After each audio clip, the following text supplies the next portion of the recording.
ఈ మధ్య కాలంలో నేను ఒక భారమైన, వేదనకరమైన వార్తను వింటూ వచ్చాను 2 రోజుల క్రితం. ఆ సమయంలో నేను విజయవాడలో ఉన్నాను. కొంత పని నిమిత్తం వెళ్ళడం జరుగుతా వచ్చింది. అయితే ఆ వార్తను వినగానే గుండె తరుక్కుపోతూ వచ్చింది. చాలా బాధేస్తూ వచ్చింది. దాని కొరకు చాలామంది ప్రయాసపడుతూ వచ్చారు. ఆ యొక్క శిక్షను రూపుమాపుట కొరకై చాలామంది ప్రయాసపడుతూ వచ్చారు. మన దేశ ప్రధానితో పాటు మన ముఖ్యమంత్రులు, నాయకులు, సోషలిజం వారు, తర్వాత కేఏ పాల్ గారు, ఈ విధంగా అనేక మంది ప్రయాసపడుతూ వచ్చారు. దేనికోసం వీరందరూ కష్టపడుతున్నారు? దేని కొరకు వీరు ప్రయాసపడతా ఉన్నారు అనేక మాటను చూస్తూ ఆ యొక్క ఆర్టికల్ చదువుతూ ఉంటే వారు ఆమె యొక్క ప్రాణం కొరకు కష్టపడతా ఉన్నారు. ఆమె ప్రాణం కొరకు ఎంతైనా చెల్లించి, ఎంత త్యాగమైనా చేసి ఆమెను బయటికి తీసుకురావాలని ప్రయత్నిస్తూ ఉన్నారు. ఆమె ఎవరో కాదు, మన భారతదేశ పౌరురాలు, కేరళ రాష్ట్రంలో ఉన్న నిమిష ప్రియ అనే యొక్క సహోదరి గురించి అనేక మంది ప్రయాసపడుతూ వచ్చారు. అసలు ఆమె యొక్క చరిత్ర, ఆమె ఏం చేసింది అసలు అంటే, ఆమె 2018వ సంవత్సరంలో యామన్ దేశపు జైల్లో ఉండి అక్కడే మగ్గుతా ఉంది. ఇప్పటికీ 2025, దాదాపుగా ఆమె 7 సంవత్సరాల నుంచి ఆ ప్రాంతంలో బాధను భరిస్తూ ఉంది. ఆమె చెరసాలలో మగ్గుతా ఉంది. ఆమె చేసిన తప్పేంటి? ఆమె చేసిన తప్పుకు క్షమాభిక్ష ఉందా? ఆమె చేసిన తప్పుకు ఆమె మరణపు అంచుల్లోకి వెళ్ళింది. ఈ నెల 16వ తారీఖున ఆమెను తీసుకెళ్ళి ఉరివేయాల్సిన సందర్భం. రాత్రికి రాత్రే మొత్తం మారిపోయింది. ఉరివేయవలసిన సిచ్యువేషన్, ఆ రాత్రికి ఆమెను తీసుకెళ్ళి ఉరేస్తారు. కానీ కొన్ని గంటల్లోనే మొత్తం మనుషుల యొక్క మనసంతా మారిపోయింది. మనుషుల యొక్క మనసంతా మారిపోయిందండి. దేశము ఆమె గురించి పట్టింపు కలిగి ఉంది. ప్రజలు ఆమె గురించి ఆలోచన చేస్తూ ఉన్నారు. మనిష ప్రియ అసలు ఆమె ఏం చేసిందంటే, 2008లో ఆమె కేరళలో చిన్నతనంలో, ఆమె 1989 జనవరిలో ఆమె జన్మిస్తూ వచ్చింది. జీవితం గడుపుతూ ఉంది. కొంచెం కుటుంబం ఆర్థికమైన పరిస్థితి, దాని ద్వారా చర్చిలో ఆమె ఉంటూ వచ్చేది. చర్చిలో ఆమె ఉన్న తర్వాత అక్కడున్న దైవజనులు, పాస్టర్ గారు ఆమెను బాగా చదివించి నర్సింగ్ కోర్సు కూడా ఇప్పించాడు. కానీ కొన్ని పరిస్థితులు బట్టి ఆమె ఫెయిల్ అవుతూ వచ్చింది. అయితే అప్పటికే కొన్ని సంవత్సరాల తర్వాత వివాహం జరుగుతూ వచ్చింది. 2008లో ఆమె యామెన్ వాళ్ళ భర్త, పిల్లలతో పాటు యామన్ వెళ్ళారు. అక్కడ ఏదైనా చేసి నర్సింగ్ జాబ్ చేసేసి హాస్పిటల్లో చేసి ఏదన్నా మంచిగా ఉందామనే ఉద్దేశంతో ఆమె వెళ్ళడం జరుగుతూ వచ్చింది. జాగ్రత్తగా వినండి ఈ వాక్యాన్ని. నేను దేని గురించి మాట్లాడబోతున్నానో మీకు తెలుస్తుంది. వెళ్ళారు, అక్కడ పని చేస్తూ ఉన్నారు. గవర్నమెంట్ హాస్పిటల్లో ఏమే జాయిన్ అయింది. జాయిన్ అయిన తర్వాత ఆమెకు అక్కడ బాగా నచ్చింది. ఆ తర్వాత ఆమె భర్త, పిల్లలు అన్నారు, అమ్మ వెళ్దామమ్మా అన్నారు. కానీ ఆమె ఏమన్నదంటే, లేదు ఇక్కడ ఉండి కొంచెం డబ్బు సంపాదించి అక్కడికి వెళ్ళి హ్యాపీగా ఇల్లు కట్టుకొని మనం ఉందామని చెప్పింది. లేదు మేము వెళ్ళిపోతామని వెళ్ళిపోయారు. ఆమె అక్కడే ఉంది. ఆమె చేసిన తప్పు ఒకటి, మొట్టమొదటి ఆమె అక్కడే ఉంది. అక్కడ ఉన్న తర్వాత ఆ సమయంలో అక్కడ ఒక క్లినిక్ స్టార్ట్ చేసింది. 14 బెడ్స్తో క్లినిక్ స్టార్ట్ చేసింది. యామెన్ క్లినిక్ అని ఒకటి. యామెన్ ప్రాంతంలో క్లినిక్ ఒకటి స్టార్ట్ చేసిన తర్వాత, ఆ క్లినిక్ స్టార్ట్ చేయాలి అంటే ఆమెకు ఆ ప్రాంతంలో స్థానికంగా ఉన్న వ్యక్తి మద్దతు తెలపాలి, సహకారిగా ఉండాలి. దాని కొరకు కొంతమంది స్త్రీలను సంప్రదిస్తే వాళ్ళు సరిగా పట్టించుకోలేదు. దాని కొరకు ఒక మహదీ అనే వ్యక్తి వచ్చి, నేను సహకరిస్తాను మేడం అన్నాడు. సహకరించాడు. అలా గడిచిపోతూ ఉంది. ఇలా గడుస్తున్న సమయంలో పిల్లలేమో ఇండియా వచ్చేసారు. ఆమె అక్కడే ఉంది. అతను సహకరిస్తూ ఉన్నాడు. అలాగ కార్యాచరణ కొనసాగుతుంది. ఇతను చిన్నగా ఆమెను ట్రాప్లోకి దింపేసుకున్నాడు. ఆమెను ఊరికి వెళ్ళనివ్వట్లేదు. ఆమె వీసా లాక్కున్నాడు, కొట్టాడు, హింసించాడు, లైంగికంగా వేధించాడు, బాధ పెడుతూ వచ్చాడు ఈ వ్యక్తి, యామన్లో ఉన్న వ్యక్తి. పోలీసులకు ఆమె ఫిర్యాదు చేసింది 2016లో. ఆ ప్రాంతంలో ఫిర్యాదు చేస్తే వాళ్ళు పట్టించుకోలేదు. అయ్యా నేను భారతదేశం నుంచి వచ్చాను, ఇతను నన్ను వేధిస్తున్నారంటే వాళ్ళు పట్టించుకోలేదు. దానికి కారణం వలన ఆమె ఏం చేసిందంటే తనతో పాటు ఉండే వ్యక్తితో మాట్లాడింది, ఇంటికి పిలిపించుకుంది. ఇలా కాదు, నా వీసా నాకు ఇచ్చేయండి, నేను వెళ్ళిపోతానంటే అతను ఏమాత్రం వెళ్ళలేదు. కెటమిన్ అనే ఒక అనస్థీషియన్ మెడిసిన్ ఉంటుంది ఒకటి. కెటమిన్ అనే దాన్ని తీసుకొని కొంచెం ఇవ్వవలసింది. మత్తు అయిపోతే అది తీసుకొని వెళ్ళిపోదాం అనుకుందామా, మత్తుడైపోతే తీసుకొని వెళ్ళిపోదాం, మనము వెళ్ళిపోయి ఇంటికి వెళ్ళిపోదాము, ఇండియా ఇక్కడ నాకు వల్ల కావట్లేదు, కుదరట్లేదు, భార్య భర్త పిల్లలు ఏడుస్తూ ఉన్నారు, నేను వెళ్ళాలని అక్కడ ఉన్న వ్యక్తులతో కొంతమంది సహకారం తీసుకొని ఆమె చేసింది. కానీ అదేమైందంటే ఓవర్ డోస్గా మారిపోయి చనిపోయాడు. చనిపోయిన తర్వాత ఇక నాకు శిక్ష పడుతుందేమో, నన్ను అందరూ బాధిస్తారేమో అనే ఉద్దేశంతో రెండవ తప్పు ఏం చేసిందంటే ఆమె రెండవ తప్పుగా ఆ వ్యక్తిని తీసుకెళ్ళి ముక్కలుగా నరికి ఒక తొట్టులో పడేసిందంట. ముక్కలుగా నరికి తొట్టిలో పడేసింది, దాన్ని డిస్పాచ్ చేసింది. 2017లో ఆమె యామెన్ దాటి బయలుదేరుతుంది. అప్పటికి న్యూస్ స్ప్రెడ్ అయిపోయింది, అతను ఎక్కడుండా తెలియదు, ఎవరు ఇలా చేశారో తెలియదు. ఆల్రెడీ పోలీస్ జాగ్స్ వచ్చాయి, పట్టుకొని జైల్లో వేశారు 2018లో. 2018లో జైల్లో వేస్తూ వచ్చా. మొట్టమొదటిగా ఆమె భర్త మాట వినలేదు, జ్ఞాపకం చేసుకోండి. మొట్టమొదటిగా ఆమె భర్త మాట వినలేదు, తప్పు చేసింది.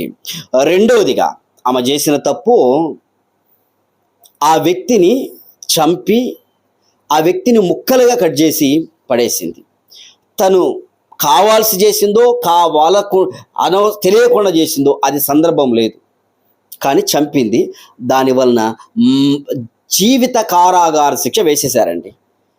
ఆమెను బయటికి విడిపించడానికి చాలామంది ప్రయాసపడ్డారు, కానీ ఆ యామన్లో ఏంటి అంటే చంపినా ఇలాంటి ఘోరమైన ముక్కలుగా చేస్తే అది మరణశిక్ష కాదు, అది ఉరికంబానికి ఎక్కిస్తే మరణశిక్ష వేస్తారు. ఆ మరణశిక్ష సంబంధమైన విషయము వచ్చింది 2025 జూలై 16వ తారీఖు మరణశిక్ష వేస్తారు. అప్పటికే చాలా సంవత్సరాల నుంచి మన భారతదేశం సంప్రదింపులు చేస్తుంది, కానీ కుదరట్లా, చేత కావట్లేదు, వల్ల కావట్లేదు. ఆమె తప్పు చేసింది, కానీ ఎందుకు విడిపించాలి? కానీ భారతదేశం విడిపించాలి, మా పౌరురాలు, మా దేశం తప్పు చేసినా కూడా ఆమెను విడిపించాలా మా దేశం అనుకుంటా ఉన్నారు. తెలియక తప్పు చేసిందని ఎన్నో వాగ్దానాలు, ఎన్నో లాయర్లు పరీక్షించడం జరిగింది. అరబిక్ తెలియదు ఈమెకు, ఎలా చేయాలో అర్థం కావట్లేదు, ఎన్నో సంవత్సరాలు బాధపడతా ఉంది. మరణశిక్ష వేస్తారు ఆమెకి. ఆ సమయంలో కేరళ గవర్నమెంట్ చర్య తీసుకుంది. ఆ తర్వాత మన మన భారతదేశం ప్రధాని గారు చర్య తీసుకుంటూ వచ్చాడు, కానీ మాటే వినట్లేదు వారు. షామ్యూల్ అనే వ్యక్తి చర్య తీసుకొని వాళ్ళ తరపున ఉన్న వ్యక్తులతో, ఎవరు చనిపోయారో మహిదీ ఉన్నాడు కదా, ఆ మహిదీ అనే వారి యొక్క బంధువులతో మాట్లాడాడు. అమ్మా, మీకు ఒక పని చెప్తాను, చేయండి. చనిపోయిన వ్యక్తి రాడు, కాబట్టి మీరు జాగ్రత్తగా నేను చెప్పిన మాట వినండి. బ్లడ్ మనీ అని ఉంటుంది, బ్లడ్ మనీ అంటారు వారి భాషలో, వదో సంథింగ్ ఏదో అంటారు. 16 లక్షలు ఇప్పిస్తాం, 16 కోట్లు. ఒక మనిషి ప్రాణం 16 కోట్లు. ఇంకా అంతగా ఎక్కువ కావాలంటే కూడా ఇప్పిస్తాం, మా భారతదేశం తరపున మేము ఇప్పిస్తాం. 16 కోట్ల రూపాయలు డబ్బులు ఇస్తాం, మీరు వదిలిపెట్టండి అని బ్లడ్ మనీ డీల్ మాట్లాడారు. పాల్ గారు అక్కడ ఉన్న యామన్ ప్రాంతంలోకి వెళ్ళి యామన్ ప్రాంతంలో ఉన్న వారితో కలిసి మాట్లాడాడు, వారి దగ్గర ప్రార్థన చేశాడు. అబ్బా, ఎంత గట్స్ అండి నాకు పాల్ గారికి. వారి దగ్గర మాట్లాడాడు, కలిశాడు, వాళ్ళతో సంప్రదింపులు చేశాడు, వారికి ప్రార్థన చేశాడు, దేవుడు సహాయం చేస్తాడు అని చెప్పి మాట్లాడుతూ వచ్చాడు. అయిపోయింది. ఎప్పుడు వేస్తారో ఆమెను చంపేస్తారో తెలియని పరిస్థితి. అయితే నేను చెప్తున్నాను, ఈరోజు ఆమెకు ఖచ్చితమైన రీతిలో దేవుడు ఆమెకు సహాయం చేస్తే తప్ప ఇక మానవుడు కాపాడేవాడు కాదు.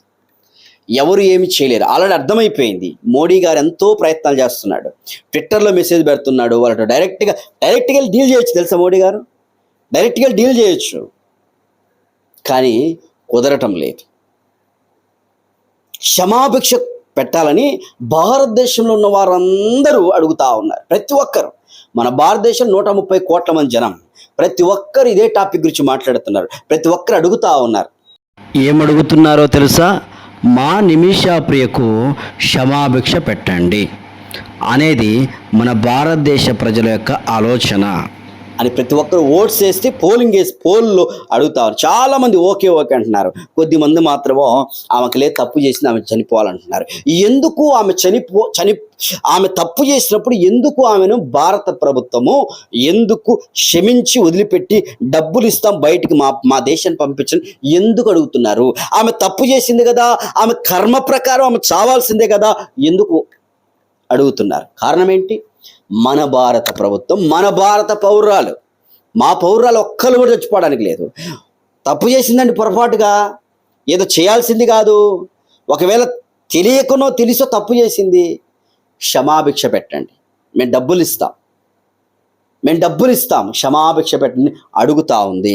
మరి ఈ సమయంలో ఆ క్షమాభిక్ష ఆమెకు నెరవేరుతుంటే ఖచ్చితంగా బ్రతుకుతుంది. ఈరోజు ప్రార్థన చేస్తాం అందరం, డబ్బులు ఇచ్చి యామన్ ప్రభుత్వము ఆ బంధువులు మనసు మారునట్లుగా మనం ప్రార్థన చేద్దాం. అట్ ద సేమ్ టైం ఒకవైపు ప్రభుత్వాలు ఎంతో ప్రయాసపడుతున్నాయి, ఒకవైపు ప్రార్థన సమూహం వెళ్తుంది. ఎందుకు భారత ప్రజలు ఇంతగా పట్టి ఉన్నారు తెలుసా? కర్మ ప్రకారం వెళ్ళొచ్చు కదా, ఎవడి కర్మ వాడికి బాధ్యుడు, ఆమె సావచ్చు కదా అనొచ్చు కదా. ఎందుకు అడుగుతున్నారు భారతదేశ ప్రజలు? తప్పు చేసినా కూడా, ఒక మనిషిని చంపినా కూడా ఎందుకు అడుగుతున్నారు? వాళ్ళు మా యొక్క భారత పౌరులని కదా. అలాగనే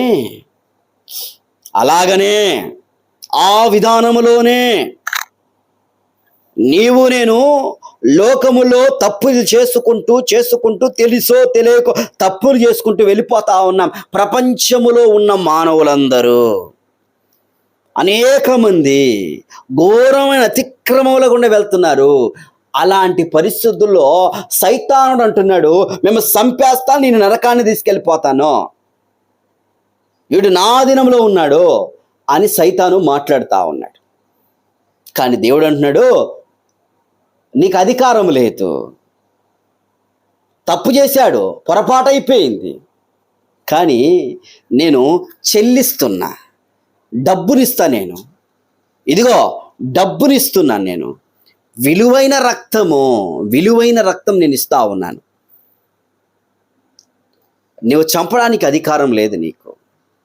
ఎలాగ దేశాలు ప్రపంచాలన్నీ ఏకమైపోయినాయి ఇప్పుడు ఒక ఆమె కోసము కొన్ని కోట్ల రూపాయలు ఇచ్చి ఆమెను రక్షించుకోవాలనుకుంటున్నారో, యేసుక్రీస్తు ప్రభువారు కూడా ప్రతి మానవుని కొరకు, సాతాను చేతిలో పడిపోయిన వ్యక్తుల కొరకు ఆయన విలువైన రక్తమును దారపోసి మనల్ని విడిపించాడు. కీర్తనా గ్రంథం చూడండి ఒకసారి, మీకు బైబిల్ వాక్యం నుండి ఒక మాట వినిపిస్తాను. కీర్తనా గ్రంథం 130 134 అయినను జనులు నీ యందు భయభక్తులు నిలుపునట్లు నీ యొద్ద క్షమాపణ దొరుకును. But there is forgiveness with thee that thou mayest be feared. Forgiveness, క్షమాపణ లేకపోతే ఎట్లా? యేసు ప్రభువారు క్షమించాడు. చాలామంది అంటారు వాడి కర్మ అంతేనండి, వాళ్ళ జీవితం అంతేనండి. మీరెందుకు చెప్తున్నారండి యేసు ప్రభు గురించి? ఎవడు సచ్చేదాడు చస్తాడు కదంటే క్షమాపణ ఉందండి, క్షమాపణ. ఈరోజు ఆమె అందరిని అడుక్కోకపోతే, ఆమె విషయం తెలుసుకోకపోతే, ఆమె విషయం ఇతరులకు తెలియచేయకపోతే ఆమె ఎక్కడుందో ఎవరో తెలుస్తుందా? అందుకే యేసు ప్రభు సువార్తను అందరికీ వచ్చి ప్రకటించేది, క్షమాపణ ఉంది ఆయన దగ్గర.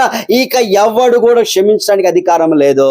ఎవరు కూడా ప్రపంచములో నీవు ఆరాధిస్తున్న వ్యక్తులు ఏ ఒక్కరు కూడా నీ పాపాన్ని నా పాపాన్ని క్షమించడానికి లేదు. కర్మ సిద్ధాంతం అంటారు, ఎవడి కర్మ వాడిదండి అంటారు. 3 ఉంటాయి కర్మలో, 3 కర్మలు ఉంటాయి.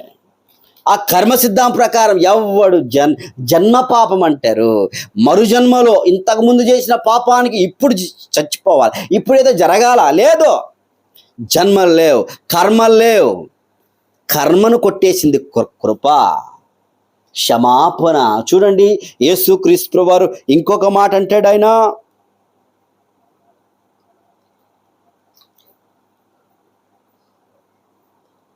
ఎఫెసీయులకు రాసిన పత్రిక 1వ అధ్యాయం 7వ వచనం. ఎఫెసీయులకు రాసిన పత్రిక, కాబట్టి ఆ ప్రీనియందు ఆయన రక్తం వలన మనకు విమోచనము. కాబట్టి ఆయన రక్తం వలన మనకు విమోచనం. విమోచించేవాడు దేవుడే. అనగా ఆయన మన అపరాధములకు క్షమాపణ మనకు కలిగి ఉన్నది. ఆయన అనగా మన అపరాధములకు క్షమాపణ. ఎలా వచ్చింది క్షమాపణ? రక్తము ద్వారానే క్షమాపణ. పాప క్షమాపణ దేవుడిస్తూ వచ్చాడు, అడుగుతూ వచ్చాడు. ఆమె అడుగుతూ వచ్చింది, అయ్యా క్షమించండి అయ్యా, నన్ను పొరపాటు అయిందని. ఎవ్వరూ క్షమించాలి. అక్కడ క్షమించడానికి రావట్లా. బ్లడ్ మనీ ఇస్తా అన్నారు, ఏదైనా చేస్తానన్నారు. కారాగార శిక్షలకి వాళ్ళు క్షమించట్లా. ఆ దేశ ప్రజలు, ఆ ప్రజలు క్షమించట్లా, ఆ బంధువులు క్షమించట్లా. కానీ యేసుక్రీస్తు వారికి వ్యతిరేకంగా నీవు నేను చేసే పాపానికి ఆయన క్షమిస్తున్నాడు. అది దేవుని యొక్క కృప. కర్మ కాదండి, కృపలోనికి రా. నా కర్మను కొట్టివేసి, నా కర్మను కొట్టివేసి కృపాలయములో నన్ను దాచితివే, కృపాలయములో నన్ను దాచితివే. మన యొక్క మినిస్ట్రీ ద్వారా రాబోతున్న 3వ పాట ఇది. కర్మను కొట్టేసి క్షమాపణ ఇచ్చాడు, కృపాలను దాచాడు. అందరూ తోసేస్తే, జైల్లో మగ్గబెడితే, జైల్లో ఉంటే, బాధపడుతూ ఉంటే, నరకములోకి వెళ్ళాలని ప్రయత్నం చేస్తూ ఉంటే, సైతాన బంధకాలను వేసేసి తొక్కుతూ ఉంటే, చూపులు, మాటలు, తలంపులు, నడక, చేతులు అన్ని వాడి ఆదరణలో ఉంచుకొని ఉంటే, క్షమాపణలు ఎక్కడ పడి ఉన్నావు? జైల్లో పడి ఉన్న నిన్ను నన్ను ఆయన రక్తము ద్వారా పాప క్షమాపణ కలగజేశాడు. ప్రపంచంలో ఉన్న ప్రతి మానవుడికి. అనొచ్చు చాలామంది, మేము ఎప్పుడో మా పితలు వాళ్ళు చేసిన పాపానికి మాకు విరుగుడు ఎందుకు వస్తుంది? ఆయన వలన ఎందుకు విరుగుడు వస్తుంది అంటే, ఆయన నీ పాపముల కొరకు వెల చెల్లించేశాడు. వెల చెల్లించాడు. ఎవ్వరు కూడా నీ కొరకు, నేను నీ పాపాలు క్షమిస్తా, నీ క్షమాపణిస్తా, నీ జీవితాన్ని మారుస్తా, నా దగ్గర క్షమాపణని చెప్పిన దేవుడు, దేవతలు అనేవారు ప్రపంచంలో ఎవరూ లేరు. ఉన్నారా? ఎవరైనా ఉన్నారా? ఎవరు లేరు. యేసు ప్రభువు వారు ఒక్కరే. పాప క్షమాపణ, రక్తం వలన పాపక్షమాపణ కలగదు. ఎడ్ల యొక్కయు మేక యొక్కయు రక్తం ద్వారా పాపక్షమాపణ కలగదు ఎన్నటికీ. యేసు క్రీస్తు రక్తం ప్రతి పాపములను కలిగి పవిత్రులుగా చేయండి. ఈరోజు మనుష్య ప్రియ అని ఆమె కోసం భారతదేశ ప్రజలు ఎందుకు ప్రయాసపడుతున్నారు? ఆమె తప్పు చేసినా, ఆమె పొరపాటు చేసినా, చంపినా కూడా ఆమె రావాలా బయటికి? ఎందుకు అడుగుతారు? మన పౌరురాలు, భారత పౌరురాలు కాబట్టి అడుగుతున్నాం మనం. యేసు ప్రభువు గారు, నువ్వు కూడా తప్పు చేసినప్పుడు, నువ్వు పాపం చేసినప్పుడు, తెలిసో తెలియక అపవిత్రమైన కార్యాలు చేసినప్పుడు ఆయన వద్దురా పో అన్లా, వదిలిపెడతాను వెళ్ళిపో అన్లా. నీ కొరకు త్యాగము చేశాడండి, రక్తము గార్చి ప్రాణం పెట్టాడు. ఎంత గొప్ప దేవుడు యేసు ప్రభువారు, ఎంత గొప్ప దేవుడు! నీ కొరకు, నా కొరకు త్యాగం చేశాడే. ప్రపంచంలో ఏ ఒక్కరు కూడా నీ కోసం త్యాగం చేసిన వారు, రక్తం కాచిన వారు, పాపక్షమాపణ ఇస్తానన్న వారు లేరు. ఈరోజు మనుష్య ప్రియ కోసం ఎన్ని కోట్లు ఇస్తామన్నారు. మోడీ అడుగుతా ఉన్నాడు, బ్రతిమిలాడుతూ ఉన్నాడు. భారతదేశ ప్రజలందరూ మొరపెడుతున్నారు. దేశ నాయకులు అడుగుతూ ఆమెను ససేమేరా అంటా ఉంది. కరుణ లేని ప్రజలు, కరుణ లేని ప్రభుత్వము ఇచ్చినా కూడా ఒప్పుకోలేని పరిస్థితి. కానీ సైతాన్ అట్లా కాదు. వాడి చేతిలో మనము కీలుబొమ్మలుగా మారిపోవడానికి దేవుడు మనల్ని చేయలా. పొరపాటుగా చేశాము, నీకేం కావాలా అనేది కాదు. విల్లవబెట్టి కొన్నాడు ఆయన. కాలుతో తొక్కి, సైతాన్ని కాలుతో తొక్కి తన ప్రజలు బయటకు నడిపించుకున్నాడు ఆయన.